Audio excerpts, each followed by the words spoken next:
they've given themselves a horrible, horrible grey area.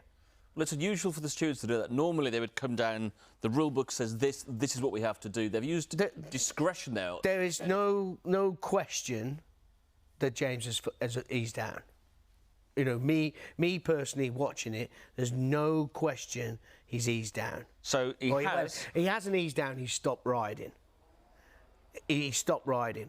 And now, you've got to watch James' body language. I mean, he's better on the head-on, but when he's pushing and the horses start hanging, just watch his body, and he's trying to use his core, and now his body's on his left-hand side. When the horse steps the other way, it goes the other way. Comes back to the right. But watch now, right? Stops there. The body language doesn't change. Now, if the horse had jinked or anything, well, James, the head on you were talking about. Yeah, James's body language would move, and we're only talking 2 strides from the line. But as soon as you stop on a horse, it immediately thinks it's done enough. And especially in a tight finish like this, for me personally, I didn't think James had done enough. And credit to James, came out and talked to Matt Chapman about this yesterday. So if that's the case, rule F37, negligence by rider, failing to ride out approaching the finish of a horse that would have been placed. Watch the slow motion now.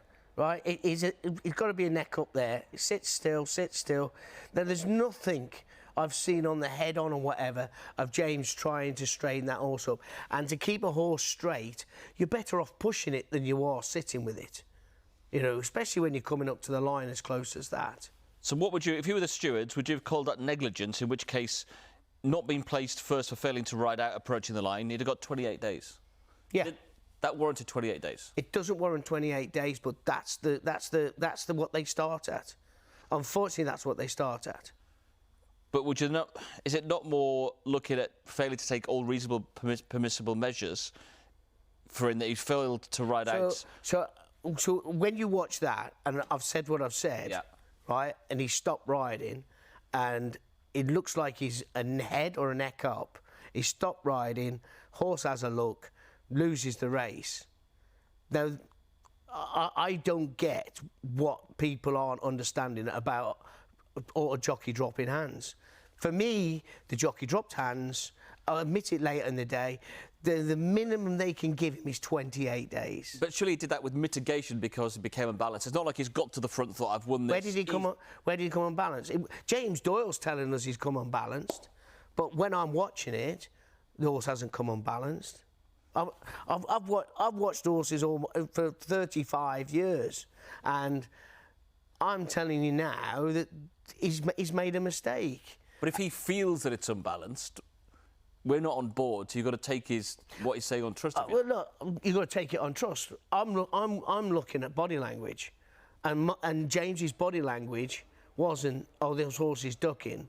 It was a case he thought he'd won. I mean, I'm very surprised that the stewards... Look, if the stewards had given him days and they'd appealed, do you think that they would get it turned around? No. Answer is categorically not a cat and mouse chance. But there is a big difference between, say, a jockey who's got to the front and dropped his hands because I think they've won and they're caught.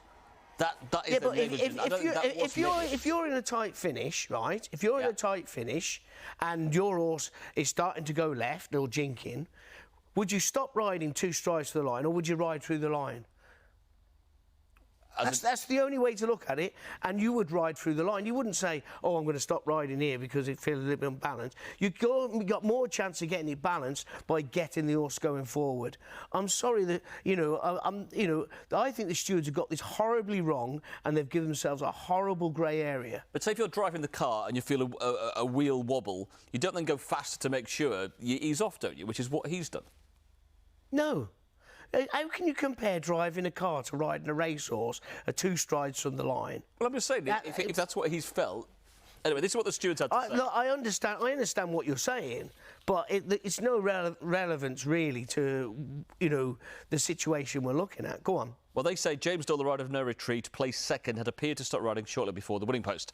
After being interviewed and shown recording to the incident, Doyle's explanation that No Retreat jinked in the final strides on the run to the line, causing both itself and Doyle to become unbalanced, requiring him to get a hold of the horse's head and it was noted. Now, that's where they've used discretion. So on that there, right, now how long Windsor been having races at Windsor, and how long have we seen horses, when they get to the line, want to go left because the bend comes up?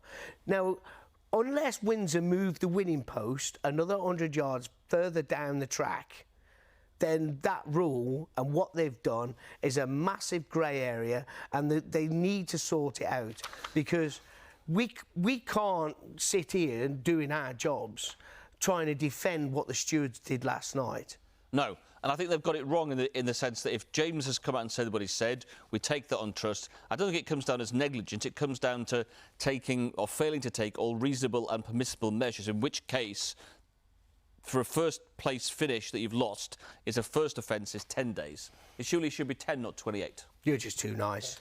No, for me, it's a 28-dayer. And, you know, it sounds harsh, and it is harsh, but unfortunately, that's the entry point. There's no, I understand what you're saying, but the 28 days is the entry point. Harsh, but it's the way it is. I think the Windsor stewards last night ducked the issue because they've given themselves a massive grey area. But you compare that to Alec Vonkowski at Bath when he was clear, eased down and got caught. I think for anybody watching it, you can draw a distinction between the two, but you'd put them into the same category. Same category. Unfortunately, yeah. They've both failed under the same rules. Well, this is Alec. He's in the King Power colours, the horse with the white face, but he effectively throws away a winning chance. And you've probably got to say that James did as well, but... Yeah, I mean, he just stops riding literally 2 or 3 strides before James has stopped riding. And the horse on the outside is absolutely flying at the death. And he thinks he's in complete control of it. And look, ouch. Yeah. That hurts. But he's literally done exactly what James did. But because they were upsides, whatever, we have to take, we have to sort of take James's account rather than what we've actually seen.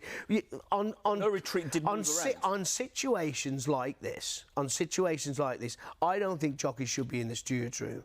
The stewards should be brave enough to make a decision about something like this. I don't think that just should be related to this. That should be all steward decisions.